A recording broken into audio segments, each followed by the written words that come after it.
You will not believe, after 15 minutes of this, I was suffering for 15 minutes with this. Approximately 15 minutes, I was just calling out to these people. Nothing worked. And then you will not believe, my tongue said Allahu Akbar and my body completely released. Wow. This video is sponsored by Nature's Blends. Check out their premium black seed range. Get 10% off now. Link is in the description. Assalamu alaikum warahmatullahi wabarakatuh, everyone. I'm joined with Ramesh. Assalamu alaikum wa rahmatullahi wa barakatuh, both of you. So make sure you guys check out his Instagram, mashallah, that's where we met. And I don't know his story yet, and neither do you. No, I don't. So I'm very excited to just get to it and learn about what's going on with you. So Ramesh, did you have a religion before you became Muslim? Did you believe in God? What was the story there? Okay, so I'll get straight to the point. In India, you guys might know that there is a plethora of religion. You know, India is one of the lands where idol worship. There are crores and millions of idols and that people worship to, and religion as well. So I was a born Hindu, raised in a Hindu family. My parents were Hindus, and I really actually liked the partying part of the festivals, like the festivals, what comes, the food, and it was all about the fanciness of it. There was never an attachment or something like that. Our parents worshipped all of those things. In fact, my parents were people who built temples around India, which had a lot of idols in it. And, you know, I obviously, as Muslims, we are not supposed to insult any god, because Allah subhanahu wa ta'ala in the Quran, he tells us that, you know, do not insult, lest they will insult Allah, being ignorant. So yeah, in no way or form am I now putting down any other religion. We are just talking about my journey here. So I come from a Hindu background, and so do my parents, obviously. And we believed, we have all those statues in our house, and we go to the temple, we worshipped. So in my childhood, something that bothered me a lot was when we used to stand in queues, big queues for hours to worship these idols inside the temple. If you see in films, you know, I'm sure you guys have not gone into a temple, but I've been inside. Before I became Muslim, I've been inside. I've seen. Oh, okay. So we in India, you have to literally stand in queue for hours. Like if you stand at the line at morning 3 o'clock, you will be entering at 12 o'clock in the noon. So and my father was a diplomat. He's retired now, so he was a diplomat in the Indian government. So, you know, all this VIP culture with security guards around you, just walk straight into the premises of the temple. And I used to look at all these people, poor people, standing in lines, and they're looking with an innocent face at me, as if I am something big and they are something small. So this is one aspect that I'll never liked. And I could see that innocence in their face, that these are people who stand for hours, and these guys just walk in with bodyguards, security guards, leading directly into the temple. Yeah. So this, I felt as if God was waiting for us to go and see him. This was what feeling that the temple worship, it gave me, to go and visit him. And then we say tata, bye-bye, and we go off, and then he's just sitting there. So this was my religion as far as it, and it was only about the food and the glamour. You know, people celebrate it with movies. Like if there is a festival that comes, there are different movies that get released during such time. Oh, wow. And it was all about enjoyment. There was nothing at the core of the heart that got connected for me. And then and then my schooling. So this was my childhood, like born in a Hindu family. And then I studied in a Christian school from preschool. So it's called Don Bosco. You know, I heard about Don Bosco. It's an Italian group. It's a very, alhamdulillah, it's a beautiful school. Gave me a lot of knowledge and curriculum. So, you know, Christian schools, they are very proactive in not only in academics, but also in a lot of other activities like sports and drama and a lot of other stuff. So I used to also believe in Jesus Christ. I used to go to the church. We used to have those prayers, Sunday prayers, mass prayers. And we used to get down on our knees on the bench and worship Jesus Christ. Yeah, and the entire everybody, even the Hindus here, they have no problem worshipping Jesus Christ.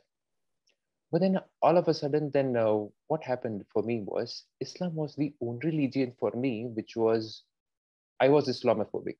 Whenever I used to see somebody with a beard and a kufi topi, I said, this guy is going to either kill me, he's going to stab me, Wow. or, that's the notion exactly how the media has put in. Yeah. Yeah, And I feel the same way. yeah.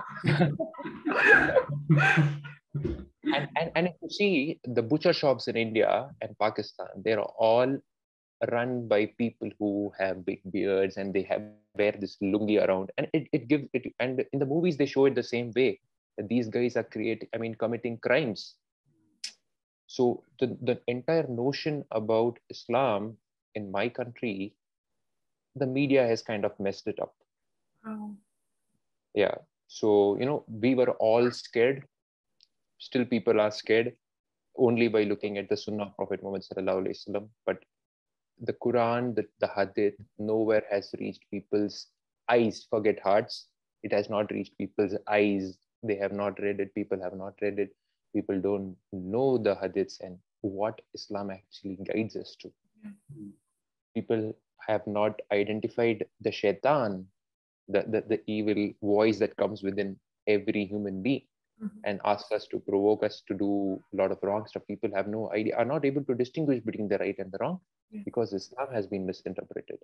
So I was always a materialistic guy, always had this high ambition of literally say 40-50 pairs of shoes and 40-50 pairs of watches and fancy cars, and completely always my mind was on the materialism. And never was point A, never was I happy after buying all those things. I used to get those things, and the next minute I wouldn't have even used it. My heart would tell me what's next in your line. So I found a very toxic relationship within myself, that you are not happy even if you wanted something. This is what you're craving for. Okay, now you got it, but you're not happy. Why? So there was always this void within myself, and this is all because of the creativeness. You know how creative people are, right? They always want to be on the high. So never satisfied with anything that materialism gave me. And then this is after my schooling. I go for my MBA. So when I went for my MBA, I was a little bit distant from my parents. So there is when the religion didn't kick in there. That was that phase when religion was not there in my life. And even there, I used to, in Singapore, we celebrate a lot of Christmas, we celebrate all other festivals. But Islam has got, if you see, there is nothing fancy about the festivals in Islam. There's nothing fancy. If you go to the core of the celebrations of Prophet Muhammad sallallahu alaihi wasallam, there is nothing glamorous, there is nothing fancy, there is nothing colorful, but the heart is always lit up. Even when we are starving during Ramadan, astaghfirullah, we should not use the word starving, when we are sacrificing for Allah subhanahu wa ta'ala, that happiness people are not able to see, but we as Muslims, we are able to feel it. But obviously we can't let other people feel what we feel. So again, during my MBA phase, I have a lot of ambitions. Obviously, you know what an MBA guy, when he comes out, he's got all this business plans, and I did my MBA in finance and Islamic finance, and the norm and the graduation and the MBA, they literally don't go hand in hand. So I couldn't apply in banks. I couldn't apply in stock market offices. So I had a lot of issues there because I did my MBA in finance and marketing. So, but my major was finance. So my job thing took a lot of toll there because nobody was offering me a job which I wanted. And obviously Singapore, they had a lot of issues that time with the job. So I had to come back to India. So when I came back to India, so this is where my reward story actually begins. This is just a small synopsis of what I wanted to tell so that people could connect. So I am actually physically a very active guy, alhamdulillah, since my very crazy about diet and six pack and this thing. So this was one day in 2017 November. I have my normal workouts, and it was a weekend, and I was at home. So my general routine, I go to bed, At around 2 o'clock in the night, my body completely freezes. It shuts down. Completely shut down. I'm not able to move my limbs. I'm not able to move my head, my eyes, nothing. Except for my tongue, which is moving, and my head is moving. So some people call it sleep paralysis. Something like a seizure. But something like this has never happened to me before in my entire 27 years of life. Nothing like that happened, alhamdulillah. So something like this happens and I freak out. I get scared. I get scared to the point where I started calling all the gods that I worshipped since childhood. I didn't leave any stone untouched. Every single god I worshipped, I invoked to please save me from that trauma, because it was something like was pressing me onto my bed. I was able to breathe, but then I was not able to move. It was really scary for me, as if some ghost or something, attacked me or something. And then I call out to every single idol that I worshipped. Nothing came to rescue. I call Jesus al-Islam. I call Maryam al-Islam, because these are so-called gods that I worship. And point to be noted, I was Islamophobic. I had got no relationship. In fact, I thought Allahu Akbar, the term, was a barbaric term that people used to either chop animals or to kill people. Because I have come across those videos where people, cut off people's head and they say Allah. So that was the only phrase that I knew about Islam, and which was barbaric. You will not believe, after 15 minutes of this, I was suffering for 15 minutes with this. Approximately 15 minutes, I was just calling out to these people. Nothing worked. And then you will not believe, my tongue said Allahu Akbar and my body completely released. My body completely released. My tongue said Allahu Akbar. And that point of time I was like, what had just happened? Why did this happen? Allahu Akbar. Allahu Akbar is the only thing that I was scared of in pertaining to Islam. Why would such a thing happen? And I go to Google. I type what is Allahu Akbar. It says Allahu Akbar is the greatest. I said, oh, that is the greatest. But why did my tongue has to say this? And why did it? Nothing got released basically. So the moment I said Allahu Akbar, my entire body released. I go to my kitchenette. I drink a glass of water, and that was the most calm that I have ever felt in my heart. I come back to my room at around 3 o'clock. I Google everything about what Allahu Akbar, what it meant. Alhamdulillah, next day morning I took my Shahada all that. Wow. So, every single time I tell myself, Allah subhanahu wa ta'ala gave you hidayat in 1 second. It just took 1 second for Allah subhanahu wa ta'ala to give you. And Alhamdulillah, I and no Muslim should ever, even for $1 billion, should sell their iman, their faith. La ilaha illallah is beyond the heavens and the earth. Yeah. The heavens and the earth exist because of La ilaha illallah. Wow. He gave me this without any intervention. And I tell myself in every prayer, when the call of the adhan comes, La ilaha illallah Muhammad Rasulullah, I tell myself, I remind myself, without any human intervention. No people gave me dawah. I had no Muslim friends who gave me dawah ever. I have those 2 friends and they have never called me to Islam. They never spoke to me about Islam. Nobody has ever told me what Islam meant, what it is. Come to Islam, look at Islam, read the Quran, read the Prophet. Muhammad sallallahu alaihi wasallam was a name which I didn't like before I knew anything about Islam. And Allah just literally fed me with this golden spoon of hidayat. And I tell myself that moment, Allah or the angel, Allahu Alam, He literally held my soul, and He didn't let me go till I said Allahu Akbar. And this, you guys might think, why after 2017 all of a sudden in 2021 are you coming and telling this story? Weren't you so excited to tell this reverse story out before?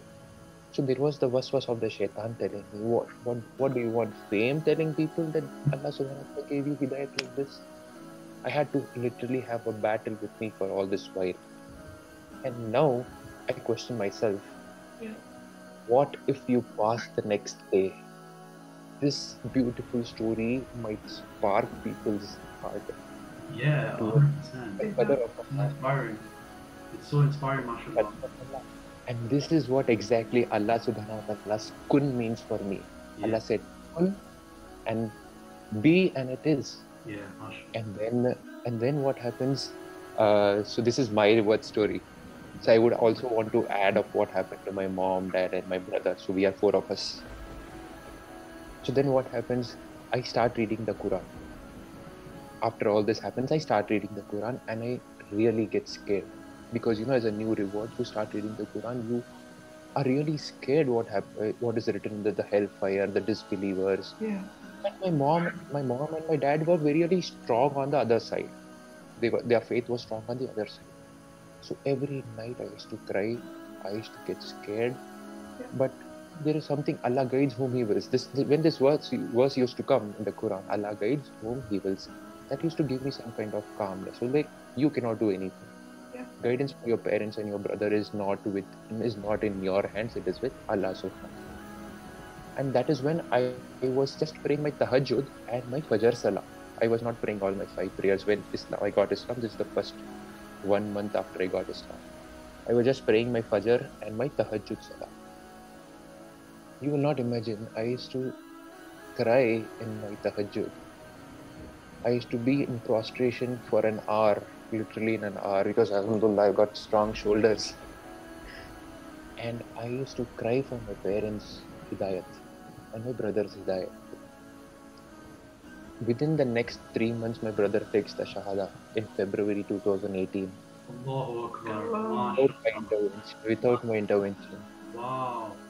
Next 1 month, my mom takes the Shahada. No way. And next other month, my dad takes the Shahada. All because of Tahajjud. Surah Asr. It's a very short surah. But that surah also tells every Muslim that not only the five pillars of Islam which Allah had made fard, but if you read the Surah Asr, dawah is also fard on us. Calling people to, that's what dawah is, right? Calling people to the faith of Islam. Yeah. So fard for every Muslim. إِلَّا الَّذِينَ آمَنُوا وَعَمِلُوا الصَّالِحَاتِ وَتَوَاصَوْا بِالْحَقِّ وَتَوَاصَوْا بِالصَّبْرِ. Except that you believe and do righteous deeds and advise each other to truthfulness and advise each other to patience. Mhm. So I'm calling every Muslim to do beautiful dawah. So alhamdulillah, so this is my reward story. Alhamdulillah, alhamdulillah. Thank you so much for sharing it. It's absolutely such an incredible story. I think one of my favorites I've ever heard on my channel. That's Alhamdulillah. definitely my favorite. Yeah.